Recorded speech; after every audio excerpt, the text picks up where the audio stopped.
All right, has Seth joined? Not yet. Not yet. Okay. Well, we do have a quorum, so. Great. We can go ahead and call the meeting to order, which I'll do right now. Hannah, is there any public comment? No. All right, I will entertain a motion to approve the agenda. Sure, so moved. Second. All in favor? Aye. Approval of the December meeting minutes, which were circulated ahead of time. So I guess Brian wasn't there. So I didn't have any comment on that. Nate, did you have? No, great note taking. Okay. Do you mind making a motion? Sure, I'll move to approve the minutes. And I'll second that. All in favor? Aye. Okay. I have to abstain. I wasn't there. Yes. For old business, the first item is grants, the municipal planning grant, the final report. I did check with Tara and they haven't received the final report yet. Okay. So she's going to reach out to Scott at BCRC to get that final report. I know we had a preview where Scott came and gave the presentation, Right. in this room, but I think all the details are going to be in the final written report and maybe some additional recommendations. So I thought we would have had that by the end of December, but Tara will reach out, find out what's going on with that. So we can't act on that item tonight. So the second item is the VORAC grant and to review the Williams College final report. The studies. So, hey, Seth. Hi, Seth. Good evening. Hi, everybody. Glad you could join us. Sorry, I'm a couple minutes late. That's okay. Of course. So we're just going to talk about the results of the environmental studies report. So I sent it to Hannah, so I'm hoping she can bring it up and we can just go through the recreation section of it, which would start around page 55.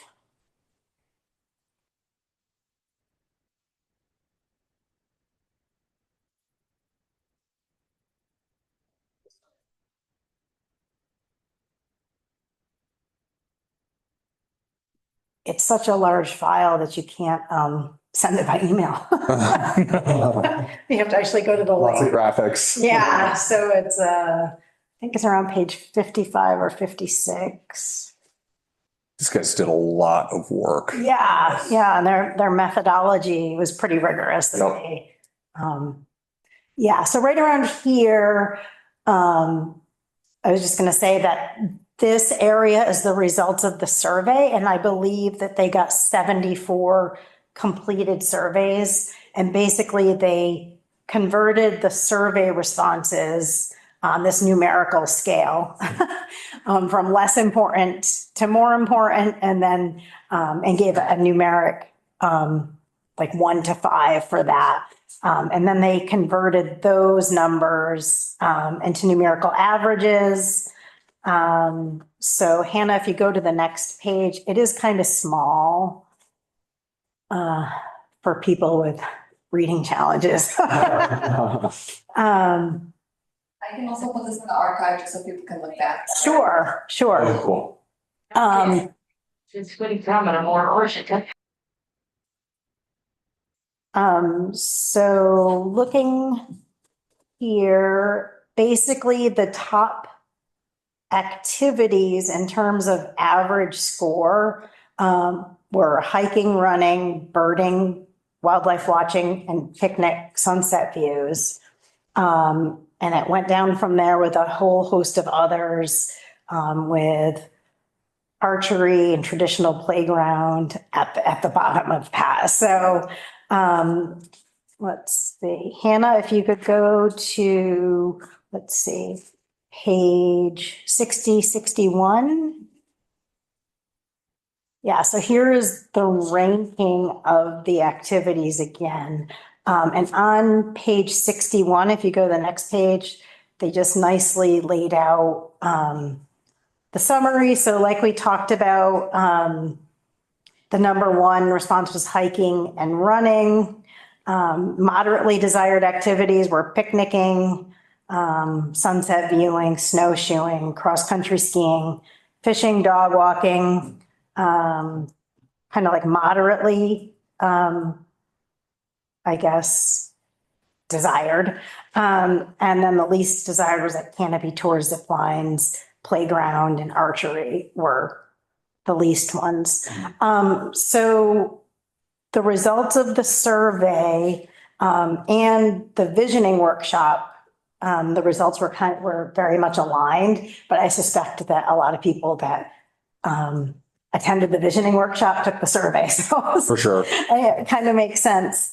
So for purposes of the management plan, I thought that we could look at maybe like the top 3 items.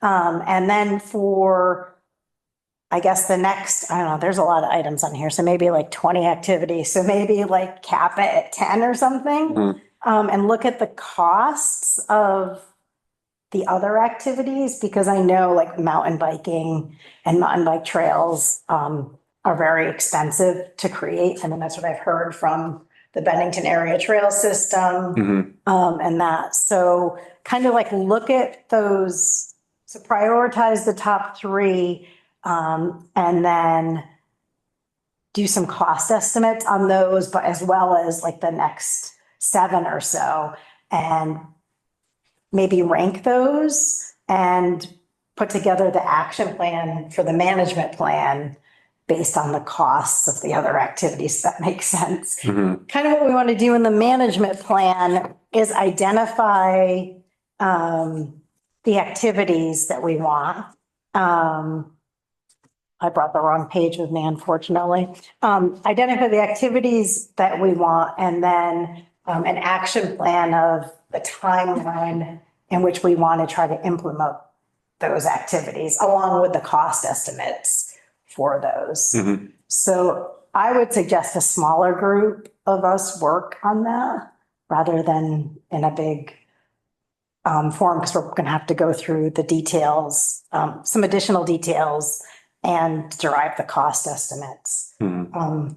So I'll just ask for feedback on that, or if anybody has any thoughts on the study and the results of the public outreach. If you think we need more outreach, we want to continue that, but I would like to have seen more respondents. Mhm. I'm always disappointed when it comes to these. I mean, no. to be honest, I'm surprised we even got 74. I mean, to be honest, most people just want to be left alone and they just don't want to bother. Mhm. Yeah, They usually kind of wait until something happens they don't like and then they.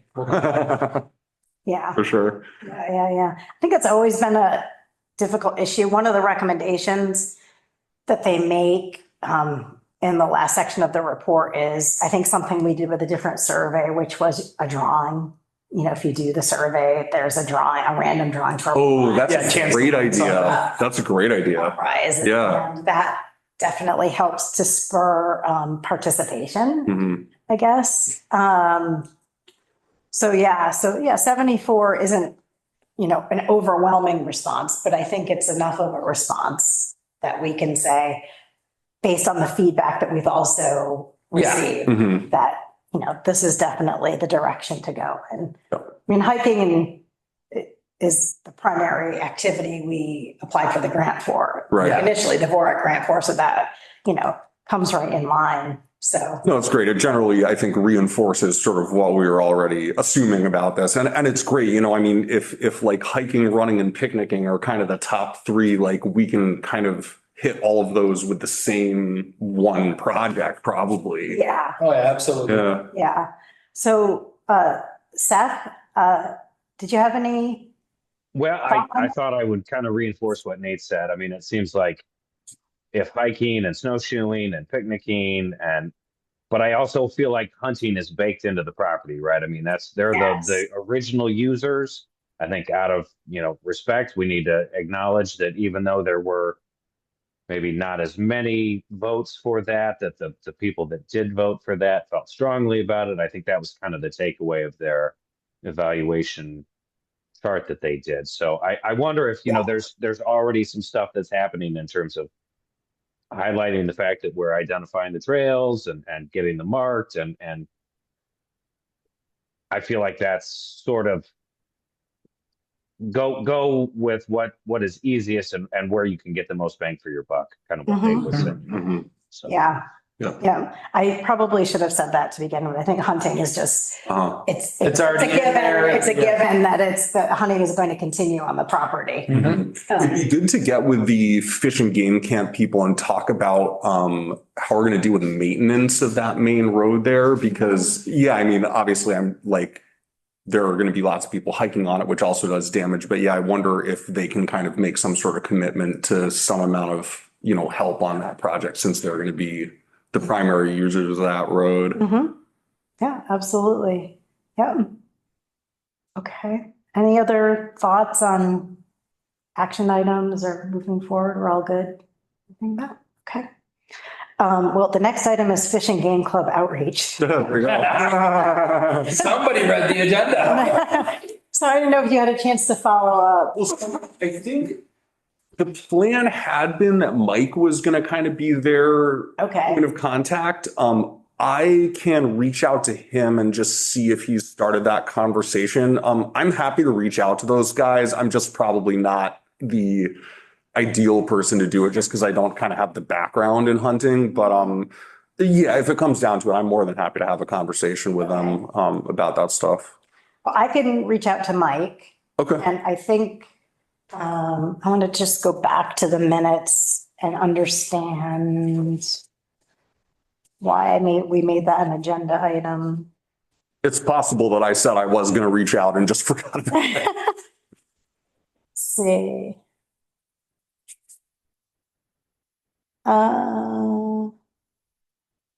Yeah, it says that I asked if Fish and Game Club want Parks and Rec's help. Right. Nate stated his impression they would like some help, and we weren't sure of the best way to deliver that. Okay. Cool. Nate, All right. I'd be happy to reach out as well. If you wanted to give me the contact, I mean, I could see if invite him to a meeting, right? Sure, man. Yeah, I think actually in the Williams report, they have the numbers, because we had a great like kind of hunters visioning session here a few months ago, and a bunch of those folks said they'd be willing to be contacted. So we can give you their phone number list if you want. Yeah. So I think Kevin is the guy who kind of runs it, and he seems like a really nice guy, so he's probably a good place to start. Okay. Cool. Yeah, I'll get you that info. So the sentiment around that was, I think, did they need help like reorganizing? Well, yeah, they don't really have like any systems in place. It's like, no, like, how do you become a member? There aren't really dues. There's not like, there's nothing. No, like, it's just a bunch of guys that get together, they go up. Yeah, it's like they a do club. basic maintenance on the camp. Mhm. Yep. They go hunting, they hang out up there, they do basic trail maintenance and clearing, Mm-hmm. and I have a lot of friends involved in it. And no, Yeah. it's not like a rigid, gavel and pedestal type organization. It's Right. So yeah, we want to let them be as kind of flexible as they want to be. The trick is just, with the hunting requirements, like in order to hunt up there, you have to be a member of the Fish and Game Club. So we just want to make sure there's at least like some sort of protocol for like how people could theoretically inquire about just becoming a member. Yeah. And honestly, like I encourage them to collect dues from people, because then they don't have to foot the bill for fixing up the camp out of their own pockets all the time. So, I think if it was just one thing, I think that's really it, is just making sure that like, if people want to hunt, they know how to go through that process. well, for the most part, most of them hang out at the Legion. Yep. Okay. So That's good to know. going down to Legion on like a Friday night, Yeah. you're gonna snag a good chunk of them down there. Okay. That's good to know. I think too it was like, I didn't know do they want Parks and Rec's involvement or help? Yeah. Are we? Yes, I would say initially no, but I think it's gonna come down to how you approach it, Mhm. and what you're offering. Mm-hmm. If they think you're gonna go in there, think that you think you're gonna just take over and take control and dictate to them how they can use it, then you're gonna get the cold shoulder. Mm-hmm. Cause that, Yeah, I don't. like I said, they just wanna be left alone. They wanna just Yeah, do their yeah. own thing. Mm-hmm. So it's, you know, Well, yeah, I think. it's breaking down that ice wall. Yep. And I think it's strictly just, is there anything that we can do to help support Yeah. you guys? Like, I think if you could put them in touch with maybe any types of like grants or anything that they could get to help do building maintenance, trail maintenance, like that kind of Uh-huh. stuff. Like, you know, Okay. Yeah, it's definitely not Just, anything you know- that we're interested in taking, nothing to do with that, just Mhm. no, but that's, impression that I got. like I said, that from some of the ones I've spoken with, Mhm. that is the perception. Right. Oh, yeah. It's not grounded in reality, and I know Mhm. that, but when there's limited engagement, Yeah. that's what happens. Do you, like, it sounds like you've got relationships with at least some of these guys. Like, is this something that you'd be interested in kind of getting? Yeah, I can reach out to some of them. Cool, man. Cause yeah, I mean, it's, like you said, I think they are rightfully like a little suspicious just because, you know, the town hasn't really reached out to them before. So I think just Yeah. having a friendly face would probably be really helpful in just making them understand that like we really are just here to like support them. Yeah, I mean, it was formed, you know, way back, you're talking 3 generations Yeah. ago, so, Yeah. you know, it's very much the same mentality, spit and handshake. We just want to go up. Mhm. They respect nature. They ride machines to get up in there, but for the most part, the guys all walk up into where they want to go. Mhm, They have a healthy mhm. respect for nature. Definitely. They absolutely, I know one of the ideas that one of the guys I've spoken with is they are afraid that if you open it up to hiking and more activity, that you're increasing the chance of an accident happening during hunting season. Uh-huh. One of the fears, I think it's irrational, but one of the fears is it may encourage an anti-hunting activity up in there. The people that will go Huh. bang pots and pans, purposely try to ruin a hunt for somebody. Huh. I don't think that's likely Yeah. to happen, but Honestly, like in our discussions about that so far, you know, like Hopkins, they just closed down during hunting season for anybody. well, that was one of the Hunters. things I had suggested when I was talking with one of the guys is like, well, I'm sure they could arrange it to where like from say beginning of bow season through the end of primitive arms, that it's closed down. Yeah. Like it, unless you're actively out there hunting, do not go out there. Mhm. Yeah, I think in the management plan, there is some language that can be developed, and I think there has to be additional conversations about that. Mhm. It can be, you know, to where it's, I think Black Rifle season was mentioned in a Mhm. different one that I read. I've read several Uh-huh, uh-huh. management plans, to, you know, to closing it for a certain period of time to ensure that, I would almost say it would almost end up being like late September, right through like beginning of December. Uh-huh. yeah. Yeah, September 15th to December 15th or something like Yeah. that. We can check the sort of hunting season schedule, but Yeah. yeah, I mean, You have to balance, like, that's prime hiking season. yeah, as a hiker, I'm not crazy about it, but also like, I think it's a fair, I think given that they were the original users, I think it's a fair consolation to give them. Or, you know, the other thing is I wonder if it's such a huge piece of land and it seems like most of the hunters, I could be wrong about this, but my impression from talking with them is they're typically hunting relatively close to Fish and Game Club, kind of over on that. Yeah, a few of them will cross up and over onto the Strobridge property, Mhm. way over. Yeah. Okay. So they do go to the other side. Yeah, it's not all of them. Uh-huh. It's for the most part, the guys will stay fairly close because I mean, you've been up through there, you know how steep that gets. Yeah. Yep. I do. I mean, and that's the other thing is like some people I don't think realize quite how steep that is. Like that's not going to be your leisurely, Mhm. your first time hike. That's going to be for the more Oh, for more sure. Oh, it's experienced crazy. hiker. It's true. Like the majority of hikers will never even make it up to the fish. Yeah, they might go up there and as soon as they see that first embankment like that, they're Mhm. like, I'm good. Yeah. Okay.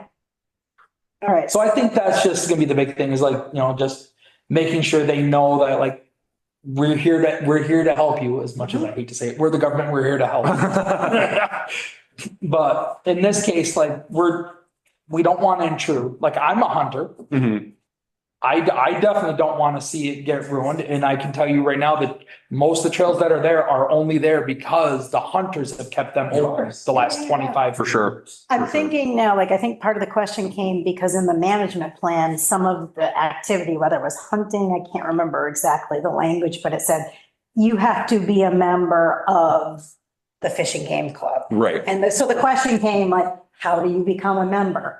Yeah, so that usually you was just like- reach out to one of the guys and you get together with them, usually Mhm. like at the Legion or somebody's house, and it's very much like, hey, if you know somebody, like, hey, Hmm. we'll So, vote you in, you're in. right, so I think as And we're it's going just like, through, it's nothing formal. Uh-huh. yeah, as we were going through the management plan, it just begs the question, if a requirement in the management plan to do whatever is you're a member of this club, we're just curious how you become a member of the club. It's like, Right. that's what it begged that question. Well, yeah, and it could be as simple as just putting Kevin's phone number up on the website and Yeah. saying Fish and Game Club signups, call this number, and then they can. Yeah, do it. exactly. But just like, because yeah, it's like, for me, it's like, okay, I know the guy's name is Kevin. I don't remember what his last name is. I don't know any of the other hunters. So like, how would I hypothetically like get in touch with these guys without going through a bunch of effort to try and figure it out, you know? So I think that was the context. Yeah, yeah. Remembering. So, okay, so we're going to leave that. We kind of went around the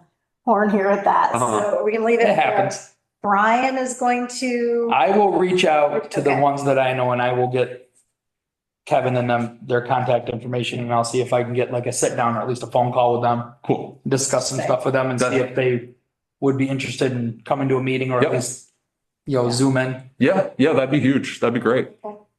sounds good. I think we're good with that one. All right, so the next item is the Stewart's Holiday Match Grant. So that opportunity, the application is due at the end of the month. And Okay. we still need to solicit select board approval for whatever we'd like to apply for. So what we talked about last month was having a bike repair station at the park.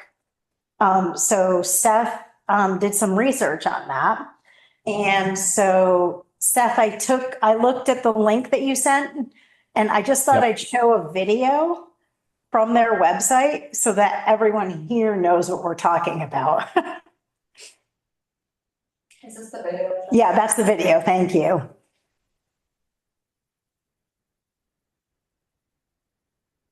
It's just a minute long. Mhm. So yeah, it's just like a station where you can do work on your bike.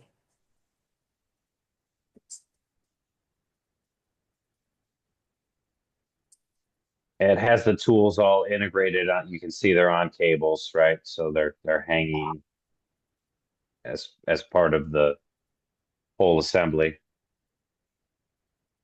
I also looked at That's like great. installation and all you need is like a little concrete footing, a Uh-huh. little pad. Uh-huh.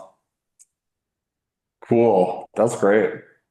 In the email, it said that there was a pump station there too. I don't see that in the video. Or did I miss So it? that one has it, so you have to get an Oh, air okay, there cable. it is. Makes it a little more I spoke too expensive, soon. but it's integrated into the thing. Uh-huh. It definitely So- makes it more expensive, but that's, a you important got part it. of That's kind of riding a a- bike, Yeah, right? that's the most important part. Mhm. I like that. That's a cool idea. Yeah, so I enjoyed seeing the video because I was trying to wrap my head around exactly what this. Yeah, it makes it a little more real, yeah.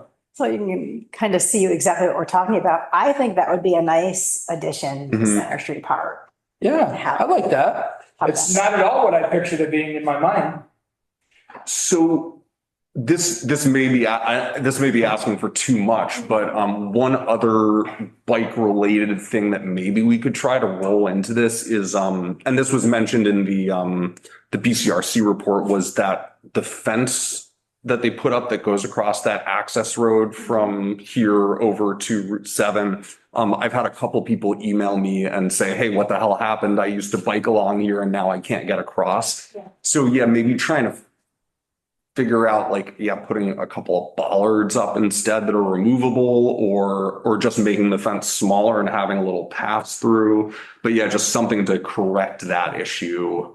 Okay. But yeah, I mean, this is like, I don't want to take focus away from this because I think this is a great project. Yeah, so I was going to say typically, and I don't know, I don't want to come to expect this, but the Stewart's grant has been $1,500 every year, Okay. just for forever. Mhm. And I don't, like I said, I don't want to assume that we're going to get the same amount as we have in the past, but Seth, I think you said that this was about $2,000. Yeah, somewhere in that ballpark. I Somewhere- think a little bit more, but yeah. Yeah. It's close.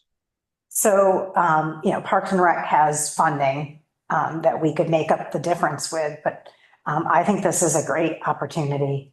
And I think we should pursue that, getting approval from the select board and then hopefully making the application by the end of the month. Mhm. So if someone would like to make a motion to move ahead with asking the select board for approval. I'll make a motion. We approach the select board about purchasing a bike repair center for the Center Street Park. I'll second. Okay, is there any discussion? Okay, all in favor? Aye. Aye. All right. Moving right along. One other, sorry, no, just one other Center Street, and we can maybe put this on the agenda for next time. I had a great talk with Cliff Dayton, who built the ramps and the climbing wall and stuff. And one of the things he expressed was he wants to make sure that there's some sort of basic maintenance plan in place for keeping those things up. And he had a few other suggestions of just like little things we could do at the park just to kind of, keep that surface usable for everybody and kind of keep the playground going. So, yeah, like moving forward, it may make sense to sit down and just put together like a really basic set of protocols for how often we want to try and go throw a new coat of paint on those things, patch the pavement where it's got cracks, just little things like that. It's an important item Mhm. that we maintain. I think the BCRC report, I think we've always kind of like been stuck because we've wanted to expand the park or modify the park a little bit. And so we kind of like waiting to see what we should do there. But the maintenance of those things, like those ramps that a lot of money was invested in those. So we really do need to make sure that they are maintained. Yeah. Cool. Well, I can work with him and try and kind of write up just a really basic thing of like the sort of bullet points of like what the important sort of maintenance items might be. And then we can try and figure out like, how much it might cost and how to actually like get it done. I mean, maybe it's just a volunteer day or something. That's kind of what I was thinking. Yeah. Figure out from him like what kind of paints they recommend and Mhm. Yeah. we just buy them and Yeah. There is a special paint that we have purchased for the ramps. Oh, cool. It is expensive. So, but it's not more than a couple. is there any of special dollars. procedures for putting it on or like literally just rolling on? You would have to talk to Cliff because I think we purchased it and he did the application in the past. So I don't know the answer to that question. Okay. But his point is very valid. Uh-huh. I know also like the door is broken on the shed again. So part of me is like, I just want to take the door off the shed, but the other part of me is like, I hate seeing snow just go inside. It's all pressure treated, so it's not like it's gonna rot, but I might be able to get a rubber curtain. oh. Ooh, that's a good idea. Excellent. My work has a throwaway pile with clean areas. And there was one in there the other day I noticed. I'll see if it's still there in the morning. If it is, I'll see if I can snag it. That would be great. It's like heavy duty clear rubber curtaining. It has the whole bracket for it. Oh, That would be amazing. As a backup, I have an old door that we might be able to, just like a exterior like house door, we might be able to cut down and put in there just to make it a little heavier duty. we always had like a screen door in there because there's Yeah. some caution about someone maybe getting locked in there. And so we always wanted to make sure it was just like a screen door, but we did talk about the rubber barrier that you said before, like that. But yeah, there are maintenance items that definitely need to be addressed. So thank you for bringing that up.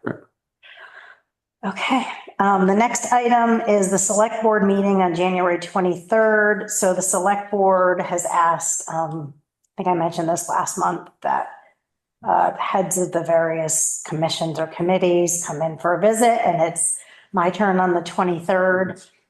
So I was just planning to talk about our focus on the VORAC and the VORAC grant and the fact that we're really not pursuing other items vigorously because we really want to ensure that the VORAC is implemented in a timely manner.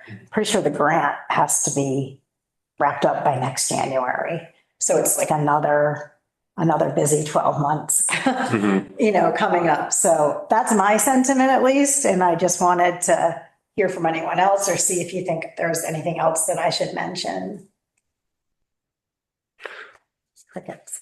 I mean, yeah, that's it. I mean, I'm sure the rest of them will have questions. Yeah. And yeah, I mean, there's definitely like, the Christmas tree lighting was a great successful thing. Like, and there's been some other cool work going on. It's just, yeah, less vigorous than it might be otherwise. Yeah. Yeah. I think our focus, has definitely been. About the fire pit idea that I've mentioned in years past, Oh. how, I know it's not on the agenda, but, are you all familiar with the fire pit they have in North Bennington by their skate park? Where when they do their Halloween parade, they, I'm not, no, I don't think I've seen that. But you know where their skate park is in North Bennington? You go out through to like, if instead of going left by the left bank, Uh-huh. turn right on the little side street. Oh, they're on the yeah, backside it's of like the Whitman's. Lions Club there. Yeah, Yes. yeah. Okay, yes. So I they do have know. a bunch of big stones and Right. they do a bonfire there. Oh, cool. My idea, and I mentioned it to Jen when we started doing the Christmas tree lighting, is just down over the embankment there. I thought it would be a great spot to have one of those. I mean, I bring fire pits up and I love doing it. I don't mind doing it every Mhm. year, but I just thought it would be a great idea to have a communal fire pit. Mhm, mhm. Yeah. Just a thought. And I thought Yeah. maybe we could get Joel with the road crew to pull some of the bigger boulders they have in the riprap pile, if he has any big ones left. And just kind of, you don't need a lot of them. And I'm Nice cheap not thing to do, talking yeah. big giant boulders like North Bennington, but Mhm. well, Yeah. 2-3 foot tall ones. Cool. Just a thought. And I'm not familiar with the park in North Bennington. So are people allowed to make fire outside of that time or is it just for special events? That I don't know. Okay. I think that was the concern when I had asked about it before to town staff was like, I think we're allowed to have the grills in the park because it's an enclosed. I mean, we could absolutely, put a sign up that it's only for use Okay. during that time. Okay. Well, let's regroup on that. Uh-huh.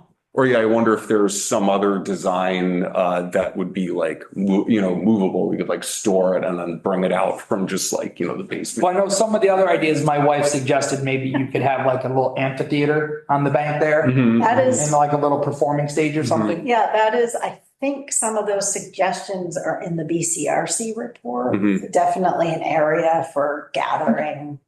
Okay. Was in that. Sorry, side topic. That's Back on okay. track. Mhm. Okay. But duly noted. Yeah, there's just so much potential to be unlocked down there. Exactly. Yeah. All right, on to new business. We have to submit the Parks and Rec annual write-up, which I circulated with the agenda, highlighting the VORAC grant, the town picnic, the annual tree lighting. So this is for the like town report that they're It's for doing. the town report, and each commission or committee has a page Okay. for highlights. Okay. I got to ask Jeannie about that because I haven't heard anything from them yet. Oh, okay. All right. I saw an email from Tara, but yeah, well, I'll make a note of that. Okay. So anyway, I just wanted to see if anyone had any suggestions or comments on that, or if that sounds reasonable. Okay. Pretty consistent from year to year. So I guess that makes it easy. All right. The next item is committee leadership positions. So I think I've been chair of Parks and Rec since 2020. Since its inception. No, it was Rebecca. Was she chair? Yeah, she was chair for like a year or so. Oh, I thought you did it right from the beginning. No, and then she left, and I think since 2022. I think Brian has been like vice chair since that time. But I'm not planning to be in this position next year at this time. Be a chair or like be on the committee? Be a chairperson. Okay. I want to open it up to see if anyone else is interested in being the chairperson. I know Brian's not here, so we can, move it to next meeting. I was gonna say, has he remoted in yet or? He was. Was he gonna become try a to show in person? Yeah, Okay. his meeting, he knew he was gonna run late because of his meeting. So anyway, I just wanted to give that notice ahead of time that it is definitely appropriate for others to be chair of the committee. And I will stay on because I definitely want to see the VORAC through that we initiated back in, 2021 or 2022 at this point or whatever. So nothing that has to be decided tonight, but I'll put it on the agenda for next time. Cool. If it would be helpful to you, I know it seems like you are also being the secretary. Nope, actually, Hannah has been doing the minutes. Oh, that's great. Well, so if it would take it off your plate, I'm happy to do the minutes if that would be helpful. Whatever you want to do, I'm happy to do if you guys need to, but if you want to, I'm happy to hand it over. I mean, if you're happy doing it, that's fine. I just figured I'd offer because that's something I'm doing for all the other committees I'm working with. So yeah, just to do That's something. one more thing, right? Yeah. Okay, well, yeah, let's talk. Yeah. All right. Our next meeting date and time. So I think I brought my phone with. I have just one more thing. I just wanted to, so I've done a couple drafts of this. This is my sort of recommendation to the planning commission about the Western New England Greenway into the town plan. Okay. So if you guys, I'll send a copy to you too, Seth. If you guys want to just take a look at this, let me know what you think. Let me know if there are any changes you think we should make. And then assuming we're all kind of behind it and on the same page, I was originally going to go present to the planning commission, but my dad just recently got appointed and I don't want any sort of like concerns about politics or nepotism. So I think it's probably better to send it to him, sort of as the Parks and Recreation Committee versus me going and being sort of the deliverer of this in person. Okay. And just as a refresher, Yeah. we voted at our last meeting for you to send a letter with Parks and Rec support. Yeah. So This is just I just want to make sure everyone feels good about it before we take it further. But yeah, this is thanks to some help from Jen. And also I've been working with Susan Grasso, who's works with Western New England Greenway just to sort of finesse the wording a little bit on things and make sure I'm sort of being accurate with everything. interestingly, I went down Cole Ave. I can't remember what day it was, and I saw the sign. I was like, Western New England Greenway. The guy, Williamstown is one of the first towns that got on board with it. Yeah. Okay, take a look at that. All right, as for next meeting date and time. So today is the 14th. The second Tuesday in February is the 11th. And I would assume that Concom has their meeting at 7 PM. Right. So is it okay if we do 6 PM on the 11th? That works great for me. Okay. Anybody else, Seth? That would work for me. Okay. All right.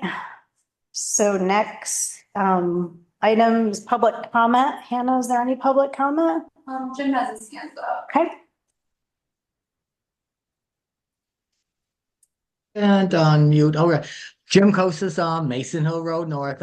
First of all, I just want to give my congratulations to your group. The Parks and Recreation has done a fabulous job in the past year of bringing a lot of stuff that is to the kids, to the people and everything. And I just want to give you kudos to that, everything that you have really, really, really done. The new blood that has been brought onto the board and everything has just been totally amazing. So I just wanted to give you my 2 cents worth. So thank you very, very, very much.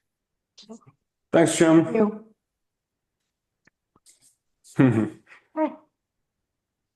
With that, I will entertain a motion to adjourn. So moved or second, as the case. I'll second. There you go. All in favor? Aye. All right, Aye. good night. Thank you, Seth. Thanks, everybody. See you in a couple weeks.